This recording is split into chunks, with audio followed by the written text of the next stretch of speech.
What's happening, people? I hope you're all good. This is the J&J Boxing Podcast. I'm Jordan Henderson, and I'm here with Aaron Joshua, and we're here to talk about the co-main event, and that is Deontay Wilder versus Joseph Parker.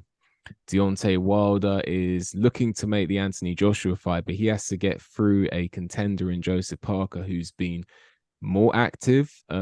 He's also younger, maybe fresher, and interestingly has, this is boxing and he's a better boxer, but he starts as the underdog. So what are your initial thoughts with this one?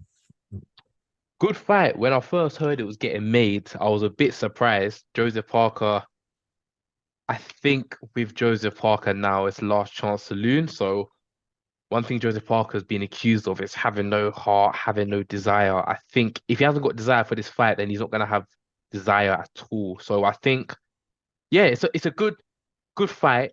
I think this is this type of fight that the actual name of Joseph Parker is better than the fighter he is, if you know what I'm trying to say. I think the name value of Parker is more reputable than the actual fighter Parker is.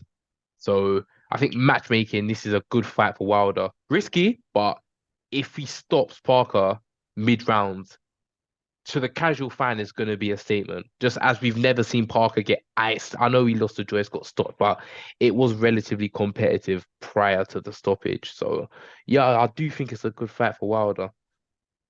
Yeah, it's a good fight for Wilder. Joseph Parker definitely carries some commercial value. um Funnily enough, he was actually carrying like a really good fan base in New Zealand back in the days when I would make my Joseph Parker videos on my old channel. They would generate like one of the most views. Yeah. But then he kind of jumped ship to the UK, and I actually think that might have saturated his fan base and made him have a smaller fan base. But either way, that's neither here nor there. Commercial value, I agree. Also, as well as the commercial value, he has some sort of validity on your record. Joseph Parker on your record as a win is a good name. So I do hear what you're saying.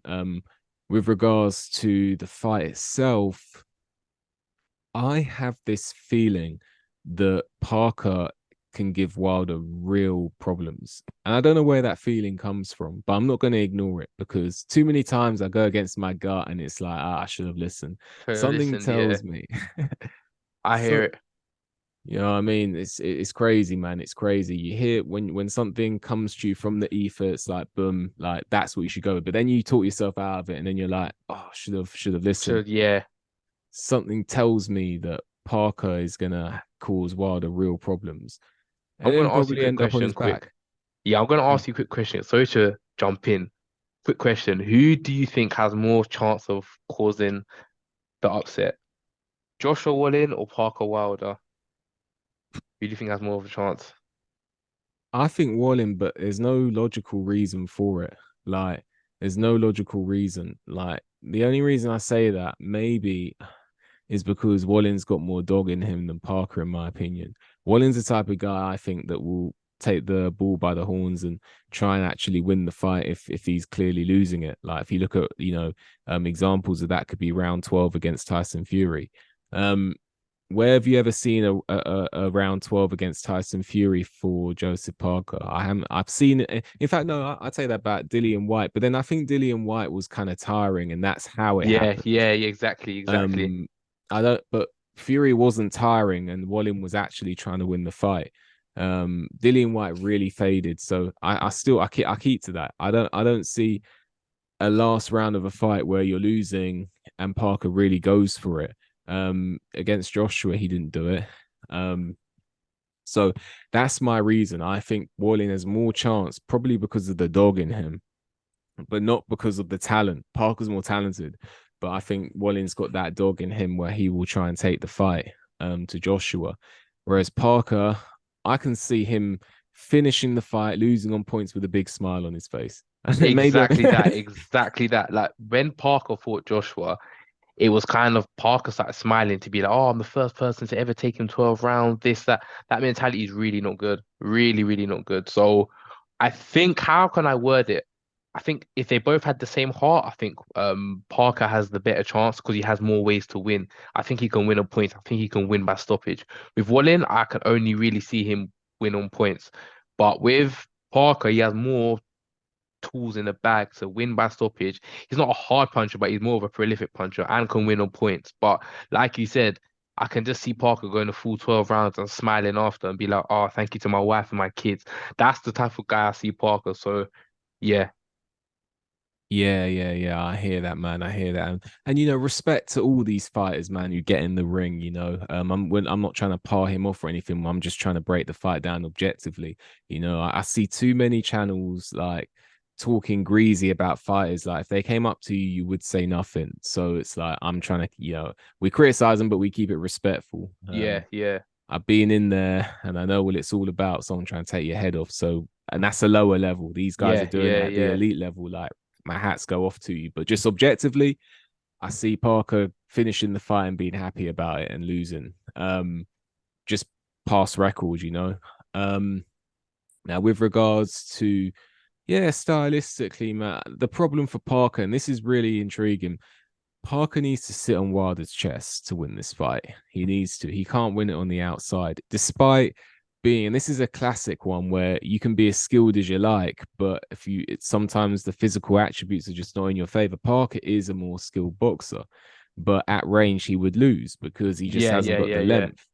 Um, Now, with regards to what he needs to do to win, he needs to get on Wilder's chest and work. Problem is, that's not his bread and butter. He can do it, as we saw against Simon Keane, but that's at a lower level, and that's he was still getting caught, and it's not his bread and Exactly butter. that, exactly that, exactly that. I Yeah, think you made a really good point in terms of although it's at a lower level, Simon Keane's gonna catch you. What do you think Wilder would do? And I think don't forget Simon Keane is not as long, rangy, fast, athletic as Wilder. So I've always maintained I think this fight name value is a very good fight for Wilder because I actually think he'll not yeah. Let me not spoil what I'm gonna say in terms of the breakdown, but I do think this is a good fight for Wilder. yeah, exactly. We're both saying it's if Simon Keane's catching you, what's Wilder gonna do? And I'll go with my breakdown first. Then, so I feel like you know Parker needs to get still on his chest. I don't think it's his bread and butter, but to couple with that, no one really sits on Wilder's chest apart from Fury because Wilder's consistently fought Fury pretty much. People got this image of what, you know, all you gotta do is close the distance on Deontay Yeah, yeah, Wilder yeah, yeah. It's and harder then to do. that's it. Yeah, Fury's the only one who's done it for the most part, and that's because Fury had the reach and the size to do it. But you know, look at Luis Ortiz. Luis Ortiz, I'm gonna say it. I know he has a similar boxing IQ level to Tyson Fury, that but he might not have the body and the length, but in terms of his brain, boxing brain, I don't think it's worlds apart from Tyson Fury. Um, he couldn't sit on Wilder's chest or get close for exactly any that. Yeah, prolonged period yeah, of time. yeah. You know, all these other fighters, like they're not sitting on Wilder's chest. He's got this long, wiry, octopus-like body that's just really weird. It's really awkward. Like it's not textbook, but it's awkward, and he somehow just keeps the That's the distance. perfect word, awkward. I think with Wilder, he kind of like the opponents think they're not in range, but he is in range. So he kind of like just tricked them to think they're not in range. And next thing you know, you're getting hit with a straight right hand from Deontay Wilder, which I obviously you didn't want to get hit. So I think with fighters, sometimes they go into the ring thinking they can do this against Wilder, gets too confident, and then that's when they get hurt. So if you're a Parker fan, you better hope this guy doesn't come confident. Obviously, I don't think he will. He's got a good trainer, Andy Lee. Andy Lee has worked alongside Tyson Fury for the Wilder fight. So yeah, in general, I do think it's a good fight. Good fight, but I do think there'll be one clear winner. Yeah, me too, man. I just see it as simple. Like, you know, Parker, I don't think he's going to be able to sit on Wilder's chest. I don't think Yeah, that he can win on the outside. But for some reason, I think he's going to have real cause Wilder problems. But at the end of the day, it all comes down to one thing: can Parker, with his sloppy defense, his low lead left, yeah, that's the go issue as well. The low lead left, go sloppy 12 defense, rounds without getting clipped with that right hand? cardio as well. We've seen him tire in a couple fights now. Obviously, putting on all this weight, thinking your Tyson Fury is not going to help. So all the things are pointing towards a Wilder KO ring, a KO win. I think the only with this fight, I think the skepticism and the intrigue is two things. Wilder can so-called box. I mean, Parker can so-called box, and Wilder's not fought for 2 years. If Wilder fought 6 months ago, I think a lot more people will be leaning towards Deontay Wilder to win. But those are the two tangibles of the fight, so I think that definitely makes it interesting. Definitely. Yeah, and the thing is, like, I'm interested also to see the tactics that are adapted by Joseph Parker in this fight, because he can't really stand at range, in my opinion, and he also can't sit. I don't think he can get. I think it's the only way he can win. I don't think he can pull it off. If Yeah. I was a betting man, I would say that he is going to try and come forward in the most cautious of ways that you ever see in your life. I feel like he's gonna come forward and he's gonna look so nervous doing it. Something tells me that it's gonna be this cautious come forward style. Then he's gonna sometimes go on the back foot, sometimes come forward, and I think that's what he's gonna do, in my opinion. I don't because I think that he's going to be so concerned about that right hand that he's not going to come forward convincingly because Enough, Parker's not exactly. really Yeah, yeah. he's not a convincing fighter anyway. He doesn't have that assertiveness anyway. And then I think sometimes he's going to go backwards. And I think that that's my opinion. He's going to mix up front foot and back foot. None of them really work. And I think Wilder is actually going to be on the back foot. I think he'll put himself on the back foot on this fight. Um, and I think that Wilder will sit on that back foot and he will be happy to drop those rounds. And I Yeah. think eventually he will land that right hand. And once that Parker might get up from it, he got up from the Dilly. I know it's Dilly White, but he got up from the left hook, which was From the left heavy. foot. Yeah, heavy, heavy, Um, heavy. and he even got up against Joe Joyce after a battle of attrition. But I think even if he gets up, he will get whirled away at. And again, same thing. I said the same thing for Joshua. I'm saying the same thing for Wilder. Any excuse for the referee to, make sure that the Joshua Wilder fight is happening. So you see Parker on the ropes with his hands up like this and Wilder Yeah, wailing yeah. away. Ref is jumping in like Superman to stop it. So too much money in that Joshua Wilder fight. So I think that Wilder will win that fight by knockout. There's just two factors. One, Wilder's age. Two, Wilder's lack of activity. At some point, the wheels are gonna fall Will off. fall off. It Um, maybe it's on Saturday. Like I say, I think with Wilder, his style does rely on athleticism. I think people forget that. I think Wilder, the way he generates his punches is by torque. If he's slower, that's going to diminish. He needs timing. So I've seen an interview with Malik Scott saying, yeah, he's been in the gym. Being in the gym and fighting is two completely different things. So the fight is more competitive than it would have been 2 years ago due to the fact that it's more on Wilder's side than Parker's side. Parker's not improved massively.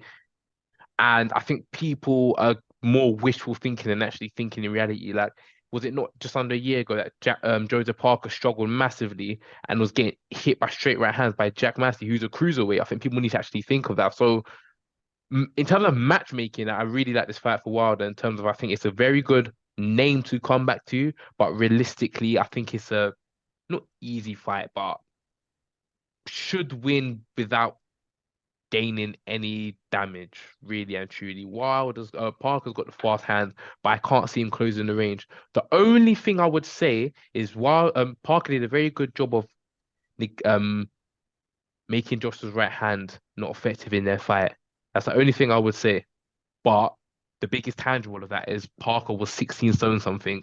Now Parker's about 17 and a half, 18 stone. So he's added all this extra weight. I don't see how it's going to help him, but we'll see. I'm not the trainer. We'll see.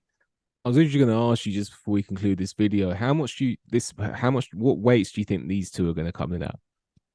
I think Joseph Parker will come in high 240s, low 250s, anywhere from 247 to 253, 252. I think Wilder looks very lean. I could see him coming in the 217, 218 to 223 mark, and nothing over 225, nothing under 215. I think those are the best weights for a thing. I think Parker should even come in lighter. I think he should go in. I know he's older than he was before, so I'll give him a bit of leeway. I think he should come in low 240s. Yeah, But 240s. Yeah, because Parker's not, he's gaining all this weight, but he's not gaining extra power. He's actually losing the thing that made him best, which was his speed and athleticism. Yeah. So, yeah, it's interesting fight. I think that's my breakdown. I'm going to go into that really quick before handing it over to you. I think I don't see I don't see Parker closing that range on Wilder, and I see it being a fight that I think it'll be very stale. I think while Parker will be winning around just off flicking off that jab but not really landing, Wilder won't be doing nothing.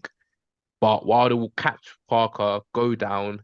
Parker will get off again, but ultimately get stopped. And I'm going to say round four to round six, Deontay Wilder KO.